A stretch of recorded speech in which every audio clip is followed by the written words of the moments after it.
1 फरवरी 2003 दुनिया के इतिहास का ऐसा मनहूस दिन जिसने पूरी दुनिया के लोगों की आंखों में आंसू ला दिया था।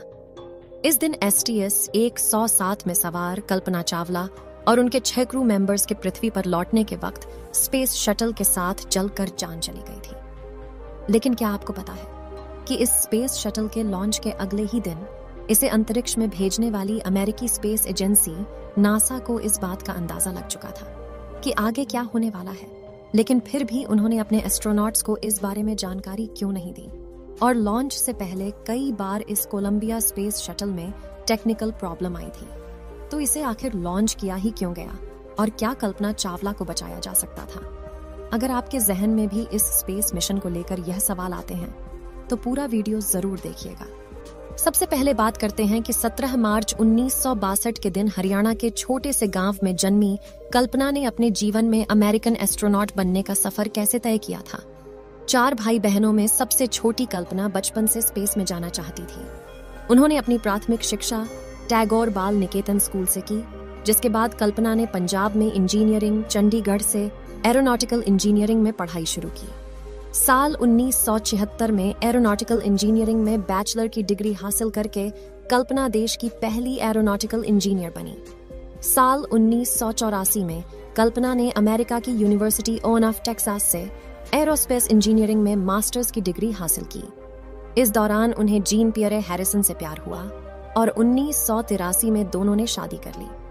फिर 1988 में कल्पना ने यूनिवर्सिटी ऑफ कोलोराडो में एरोस्पेस इंजीनियरिंग में PhD की पढ़ाई पूरी की।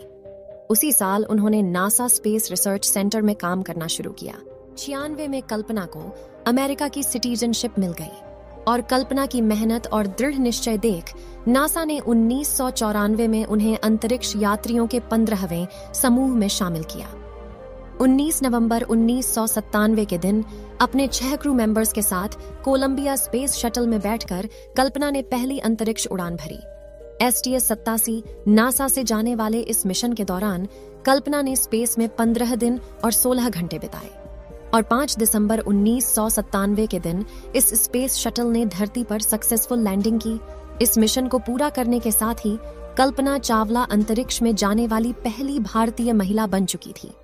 कल्पना के इस मिशन की सफलता देखते हुए 2001 में नासा ने कल्पना को एक और स्पेस मिशन के लिए चुना, जिसे STS 107 नाम दिया गया। लेकिन इस मिशन के दौरान यूज किए जाने वाले कोलंबिया स्पेस शटल में बार बार आ रही तकनीकी खराबियों की वजह से इसके लॉन्च को पूरे 18 बार पोस्टपोन्ड किया गया था।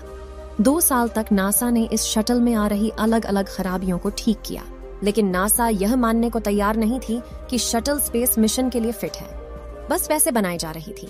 और फाइनली नासा को लगा कि स्पेस शटल अब मिशन के लिए पूरी तरह से तैयार है और 16 जनवरी 2003 के दिन इसे लॉन्च करने का निर्णय लिया गया। इस लॉन्च के दौरान क्रू मेंबर्स काफी खुश दिखाई दे रहे थे, क्योंकि उनमें से कुछ क्रू मेंबर्स जिंदगी में पहली बार स्पेस में जा रहे थे। लेकिन उन्हें यह पता नहीं था कि उड़ान उनके जीवन की पहली और आखिरी उड़ान होगी।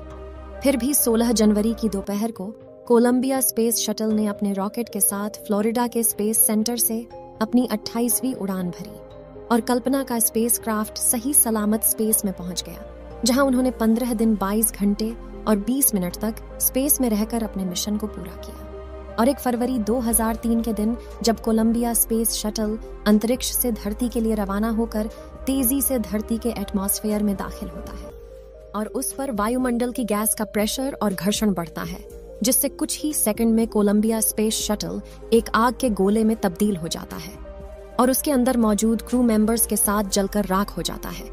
शुरुआत में तो इस दुर्घटना के पीछे का कारण अनजाने में ही क्रू मेंबर्स की कोई गलती को माना जा रहा था, लेकिन जब इस मामले की वजह तक जाने के लिए इन्वेस्टिगेशन शुरू हुई तो ऐसा सच सामने आया जिसने लोगों के होश उड़ा दिए।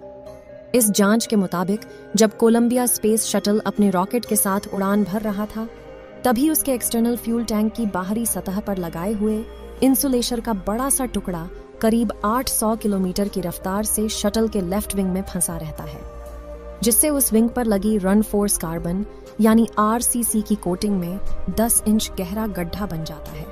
लॉन्च के दौरान तो इस घटना पर किसी की नजर नहीं जाती है। हालांकि लॉन्च के दूसरे दिन नासा के inspector photo walking group division को इस घटना के बारे में पता लग चुका था, लेकिन फिर भी उन्होंने एस्ट्रोनॉट्स को इस बारे में कोई जानकारी नहीं दी। लेकिन ऐसा क्यों? क्या यह उनकी लापरवाही थी और क्या कल्पना चावला और उनके क्रू मेंबर्स की जान बचाई जा सकती थी? लेकिन उसे समझने से पहले इसके साथ जुड़ी बेसिक टोन्स को समझना होगा। दोस्तों, आप यह तो जानते ही होंगे कि जिस स्पेस शटल में एस्ट्रोनॉट बैठकर अंतरिक्ष के लिए रवाना होते हैं, उसे स्पेस में पहुंचाने के लिए रॉकेट का इस्तेमाल किया जाता है।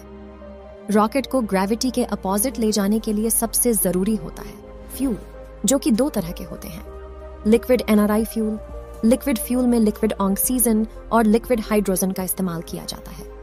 ये दोनों ही बहुत ही कम टेम्परेचर में ही लिक्विड फॉर्म में होते हैं, इसलिए इनका टेम्परेचर मेंटेन करने के लिए इसे एक्सटर्नल फ्यूल टैंक में भरा जाता है, जिसे अंदर और बाहर दोनों तरफ से इंसुलेशन फोम से कवर किया जाता है, ताकि बाहर की गर्मी फ्यूल पर असर ना करे। इस फ्यूल टैंक और रॉकेट के साथ स्पेस शटल को अटैच किया जाता है और बाहरी गर्मी से स्पेस शटल को नुकसान न हो, इसीलिए इस पर अनेक तरह की कोटिंग मटेरियल का इस्तेमाल किया जाता है, जिन्हें छोटी छोटी टाइल्स का आकार देकर शटल पर लगाया जाता है। स्पेस शटल के ऊपरी हिस्से में लगी व्हाइट राइस इसे 1200 डिग्री तापमान से बचाती है।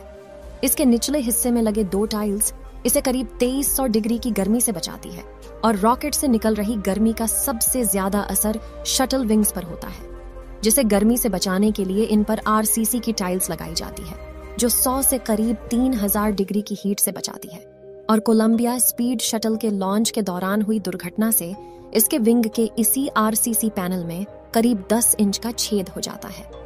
अब 1 फरवरी 2003 के दिन जब कोलंबिया स्पेस शटल में कल्पना चावला और उनका क्रू पृथ्वी के वायुमंडल में दाखिल होता है, तो घर्षण से गर्म हवा शटल के विंग में हुए इस छेद से उसके अंदरूनी सतह तक पहुंचने लगती है, जिससे हर तरफ से शटल डैमेज होने लगता है और अचानक से शटल में सवार एस्ट्रोनॉट्स को एक खतरनाक झटका लगता है, क्योंकि शटल में ऑक्सीजन लेवल ड्रॉप होने लगता है, जिससे उन्हें सांस लेने में दिक्कत होने लगती है और ऑक्सीजन की कमी के कारण वे सभी बेहोश हो जाते हैं। इसी दौरान शटल में हवा का भारी दबाव होने की वजह से उनके शरीर का तापमान काफी बढ़ जाता है और शरीर में मौजूद खून उबलने लगता है, जिससे शटल के ब्लास्ट होने से पहले ही उनकी बेहोशी में ही मौत हो जाती है।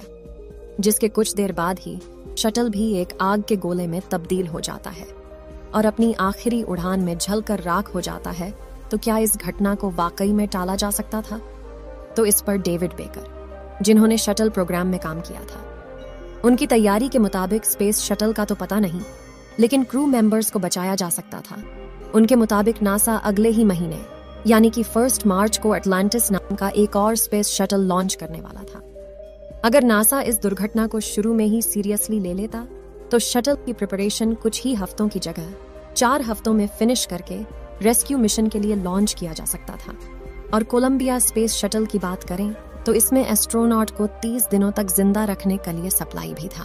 वैज्ञानिक की इन्हीं थियरी की वजह से नासा पर कई सवाल खड़े हुए थे। आखिर उन्होंने इस घटना को सीरियसली क्यों नहीं लिया? दोस्तों, हमें इस घटना से यह सीख मिलती है कि एक छोटी सी गलती वाकई बड़ी दुर्घटना में तब्दील हो सकती है। इस वीडियो में हम किसी पर इस दुर्घटना का इल्जाम नहीं लगा रहे हैं, बस इसे हमने इंटरनेट पर मौजूद जानकारियों को इकट्ठा करके प्रस्तुत किया है।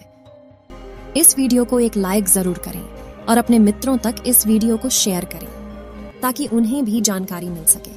और अपने भरोसेमंद चैनल को सब्सक्राइब जरूर करें और बेल आइकन को ऑल पर सिलेक्ट करना बिल्कुल ना भूलें। मिलते हैं किसी और नॉलेजेबल वीडियो के साथ। वीडियो को अंत तक देखने के लिए धन्यवाद।